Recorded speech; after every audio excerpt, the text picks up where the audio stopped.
Hi everyone. This is the first video lecture of week 8. Before the midterm, we studied the Akkadian kingdom and the rather revolutionary aspects of Akkadian art, especially with the reign of Naram-Sin. This week we are looking at slightly later time period, somewhat contemporaneous to the Akkadian kingdom and the aftermath of its collapse in southern Mesopotamia.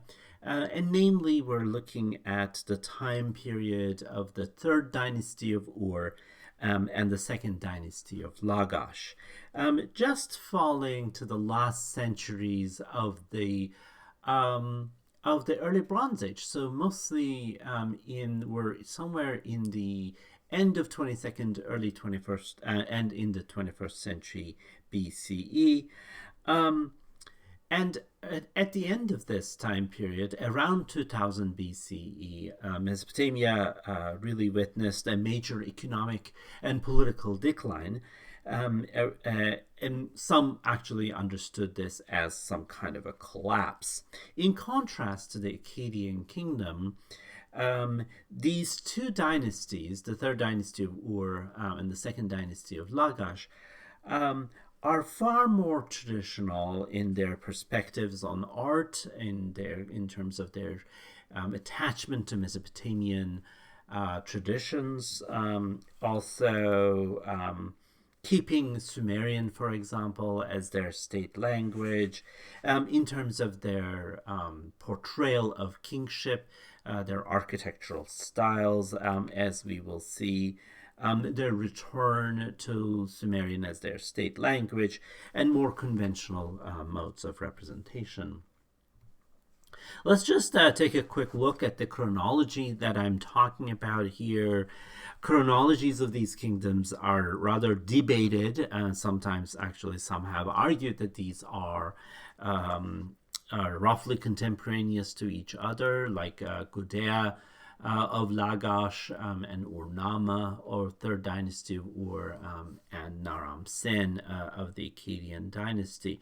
But let's look at that. So the second dynasty of Lagash, I'm going to particularly talk about Guda, a very famous ruler of this time period, and his son Ur-Ningirsu, and they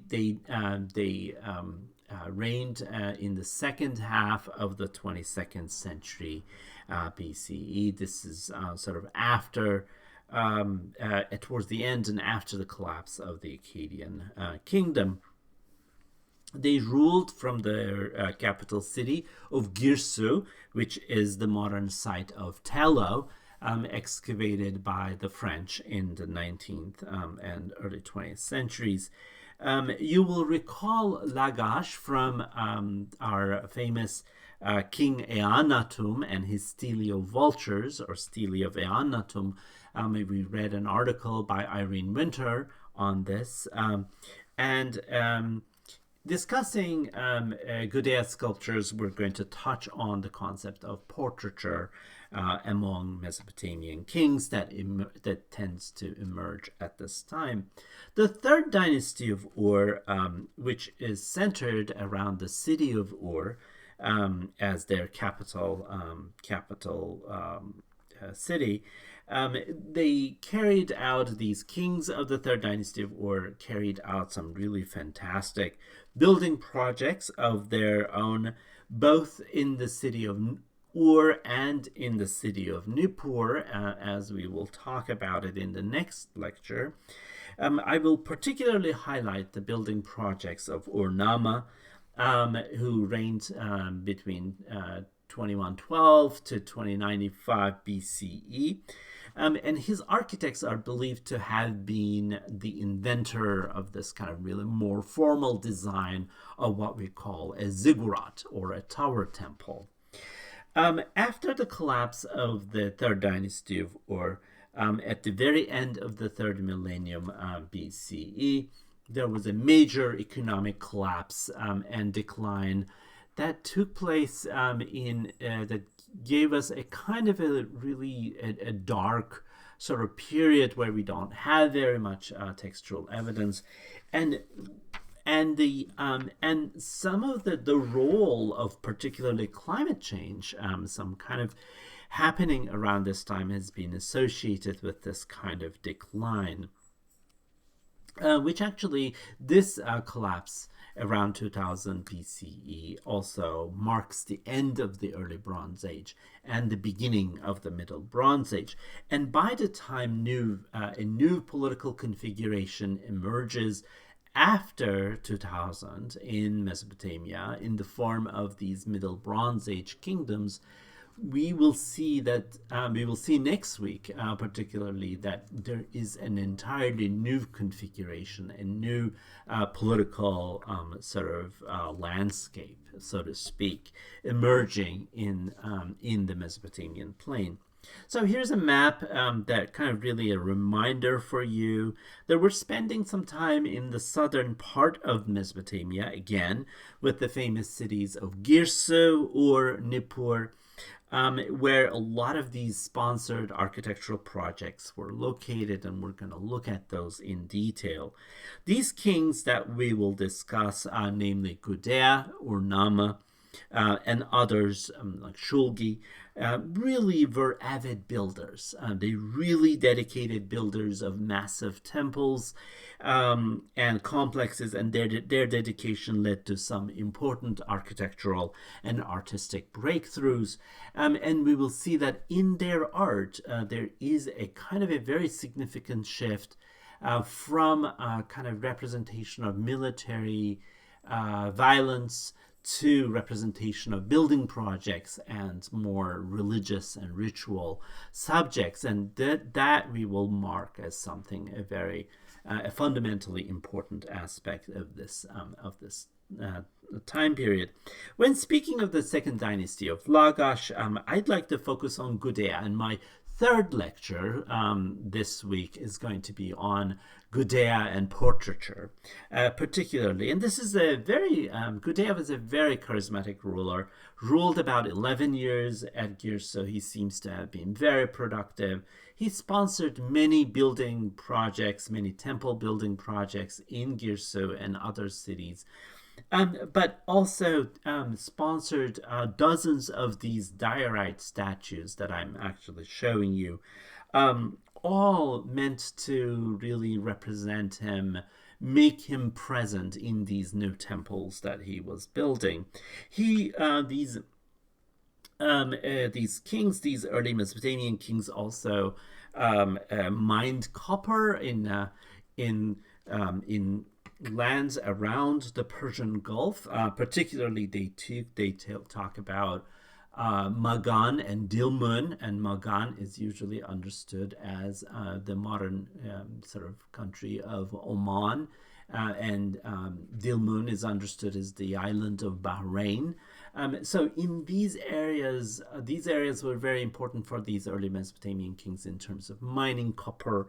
And so these also diorite, as a geological component of this kind of mining landscape for copper, also was an aspect. So this was kind of really, diorite really worked like an opportunistic sort of find to bring in and make your statues. And so when you see actually a diorite statue of Gudea, you immediately associate that with this landscape of mining and the control of copper mines. And so this is a very important association that is really linked to this particular material. We will also, and he actually was constructed several temples.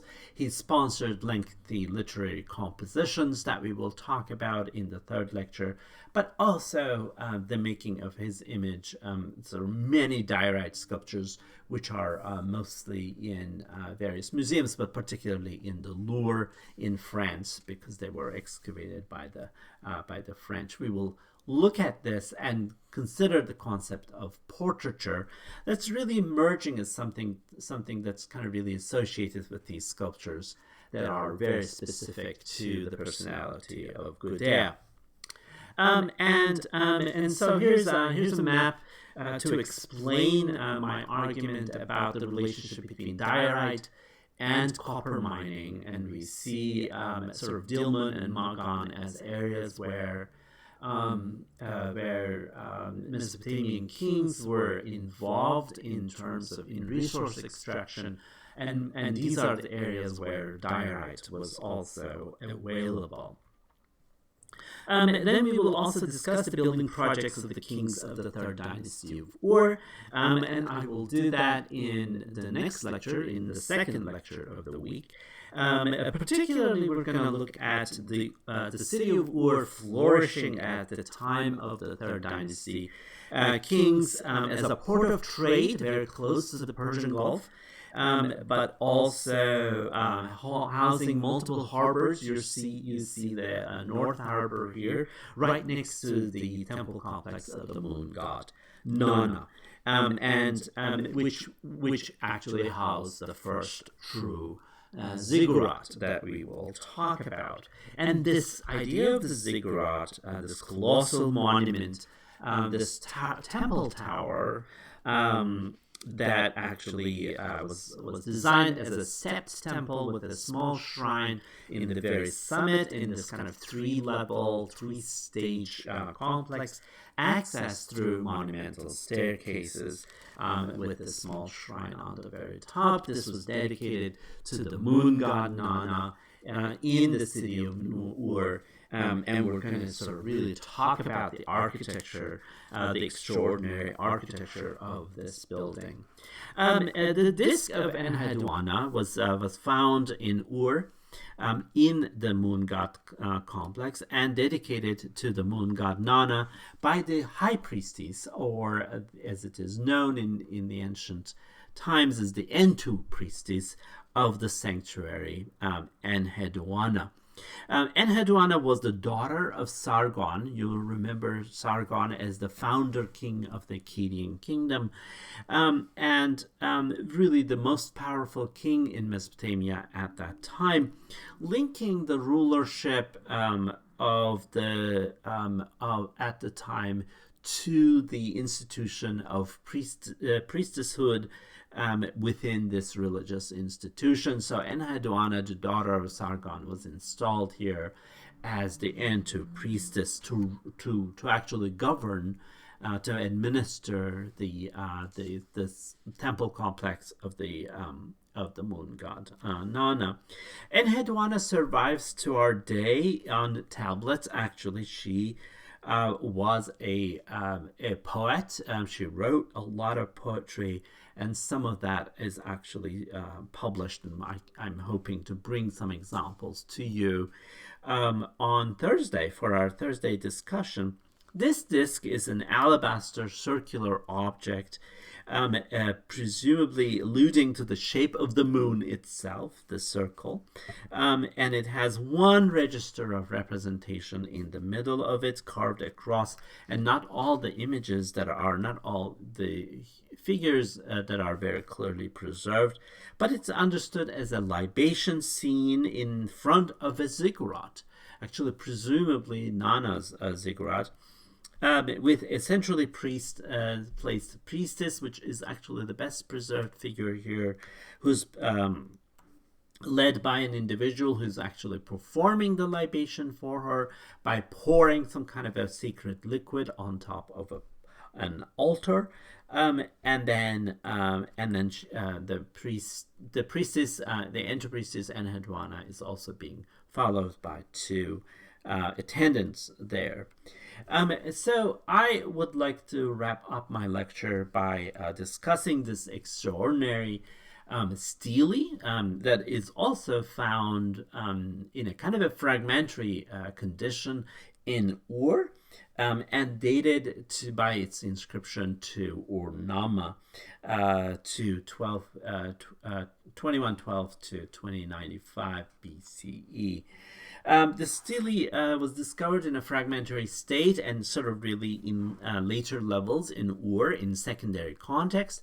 But more recently there was a petrographic analysis that was done at the University of Pennsylvania Museum of Archaeology and Anthropology of the stele fragments, and some of the fragments turned out to be actually belonging to different stele, not necessarily the same stele. Which we will talk a little bit about. So presumably there were multiple steles sort of really sponsored by the third dynasty of Ur kings at the site. If we look at the design of the stele, we see that in the kind of really post-Akkadian sense, the stele returns to the conventions or upholds the register conventions of representation and storytelling and narrative. In the stele, we see the idea of a god sort of reintroduced in the stele in an anthropomorphic form. We see certain divinities show up with their divine crowns, particularly Nana, and sitting on altars. It's really quite fascinating, and a lot of the scenes that we see here are presentation scenes where Ur-Nammu or other third dynasty kings are appearing in front of these deities and in the form of sort of receiving the insignia of kingship, as we see in the middle here, middle register, the rod and the ring, which are the insignia for the just king, the idea of the just king or the institution of kingship itself. And in the lower registers, we see some construction work. Most likely we're seeing construction of mud brick walls, presumably referring to some kind of a temple building project. We actually see in the bottom register of the piece that I'm illustrating on the right, we see the king Ur-Nammu appearing, carrying these construction and foundation equipment, demonstrating himself as a pious builder of temples. On the other side, on the reverse side of the stele, we see sacrificial scenes, celebrations that may have to do with the construction of the temple, perhaps being celebrated as the construction is completed and dedicated to the god Nana or other gods who we don't exactly know what temple is being constructed there.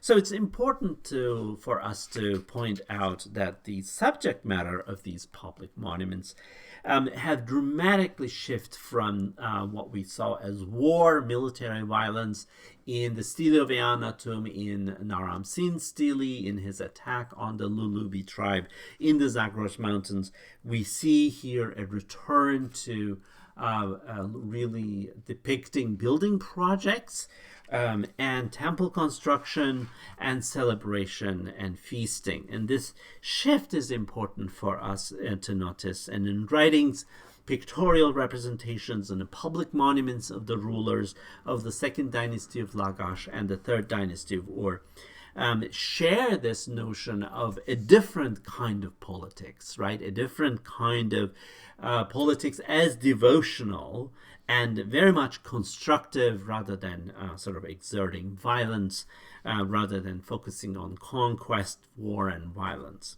We should think about this change in our lectures to come and in our discussions, particularly in our discussion on Thursday. So this completes my first video lecture of the week 8. And in the next video, we will turn to the architectural projects of the third dynasty of Ur, kings particularly Ur-Nammu and Shulgi. So thank you for listening.